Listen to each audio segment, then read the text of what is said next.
उफ, ये उमस। मंजू रसोई में सब्जी बनाकर निपटी ही थी और सोच रही थी जल्दी से रोटियां बना लेती हूँ, उसके बाद नहाना होगा, तभी कुछ शांति मिलेगी। ऐसे तो खाया भी नहीं जाएगा। उसी समय डोरबेल बजी। दरवाज़ा ससुर जी ने खोला। अरे तुम, कौन है जी? पीछे से सास की आवाज़ आई और उसके बाद रेखा बुआ का स्वर। ये तो बुआ जी थी, वो भी अपने लाग लश्कर के साथ, मतलब पूरे परिवार के साथ, फूफा जी, बेटा और बेटी। मंजू ने सोचा अब तो आराम हराम है। उसने जल्दी से सबको पानी पिलाया और चाय चढ़ा दी। यहाँ बातों का दौर शुरू हो गया। यूँ अचानक आने के बारे में बुआ बोली कि फूफा जी को कुछ काम था तो हम भी इनके साथ हो लिए। सोचा जब गाड़ी जा ही रही है तो हम भी सबसे मिल आते हैं। वही पुराना बहाना। इससे बेहतर उनके पास कोई बहाना नहीं होता। जबकि सब जानते हैं कि उनकी बहू का मायका यहीं है और वो कुछ महीने से रूठ कर यहाँ आई हुई है। वही आए होंगे। पर अपनी असल बात कौन बताता है? मंजू को ये बात खुद उनकी बहू ने बताई थी और जब उसने बुआ जी से इसके बारे में पूछा तो वे बात को गोलमोल कर गई।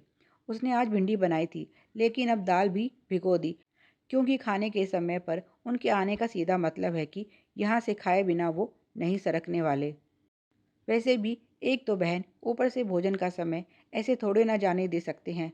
फिर घर आए अतिथि का सत्कार तो करना ही चाहिए, चाहे वो कैसा भी हो। बस मंजू को एक ही बात की शिकायत है बुआ जी से, कि वो खाकर नुक्स निकालने से बाज नहीं आती। पिछली बार की उनकी हरकत उसे याद है, कैसे उसकी बनाई रोटियों की बुराई उन्होंने सबके सामने की थी। क्या बहू, ये रोटी है या पापड़? इसे कोई कैसे खाए? कितनी सख्त है। इतना आटा बचाकर कहाँ ले जाओगी? कहीं मायके तो नहीं भिजवाती? मेरी भाभी तो सीधी सादी है, वो तुम्हारी चालाकी नहीं पकड़ सकती। यूँ सबके सामने उसे ये सब कहकर वो क्या साबित करना चाहती थी, उसे समझ नहीं आया।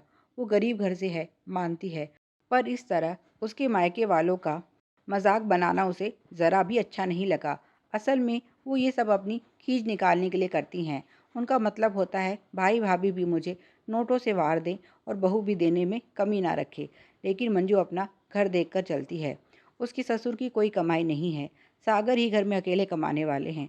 ऐसे में अगर वो हर बार इनके हाथ में गड्डी देने लगी तो उनका क्या होगा? वैसे भी उसकी अपनी ननद भी हैं, उनका भी तो करना होता है। ये 4 भाइयों में अकेली बहन है, बाकी सबसे भी इन्हें अच्छा मिलता है। ऊपर से खुद करोड़पति हैं, अपने हाथ से 1 रुपया नहीं छूटता, पर दूसरे का घर ही उठा ले जाने की सोच रखती हैं। हर बार इनके आने पर वो 1100 का नेक और बढ़िया कपड़ा देती है। साथ ही साथ में आए हुए व्यक्ति की भी 100 की मान ज़रूर करती है। अब वो दे या सास, जा तो उसके घर से ही रहा है, पर बुआ जी की नीयत रहती है भाभी तो दे ही, बहू भी अलग से कुछ दे। जबकि खुद ज़्यादातर वो खाली हाथ हिलाते हुए ही आ जाती हैं। ना जाते समय उसके बच्चों के हाथ में कुछ रखती हैं, ऊपर से खाने में नुक्स निकालने से बाज नहीं आती। ऐसे में किसका मन होगा ऐसे व्यक्ति का अतिथि सत्कार करने का?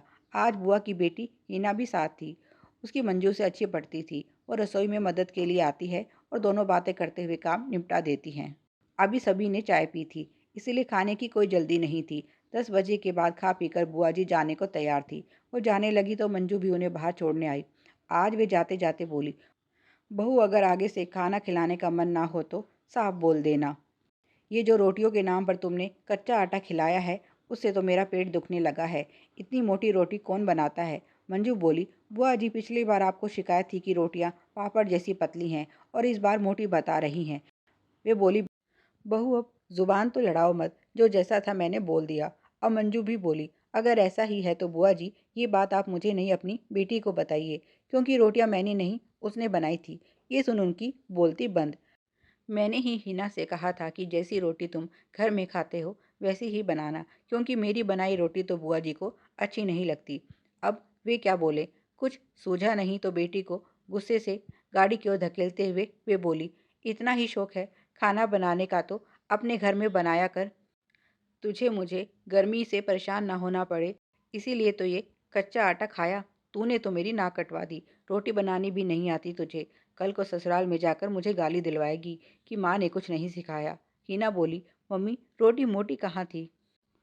घर में सब ऐसे ही तो खाते हैं। मंजू की सास, जो अपनी ननद को अच्छे से जानती थी, बोली, कोई नहीं रेखा, अगली बार सर्दी में आना, तुझे ही रसोई सौंप देंगे, देखते हैं तू क्या बनाती है। ये दोनों भी तुझसे कुछ सीख लेंगी। क्योंकि मैंने तो कभी तुम्हारे हाथ का खाया नहीं, हमेशा खिलाया ही है। बुआ जी जल्दी से गाड़ी में बैठती हैं और ज़बरदस्ती मुस्कुराते हुए कहती हैं, ज़रूर भाभी, अब हम नहीं सिखाएंगे तो कौन सिखाएगा हमारे बच्चों को। मंजू और उसकी सास एक दूसरे को देख मुस्कुरा देती है। गाड़ी चल देती है। इस अगली बार का इंतज़ार मंजू को रहेगा। ऐसी ही मज़ेदार कहानियों के लिए please like, share and subscribe.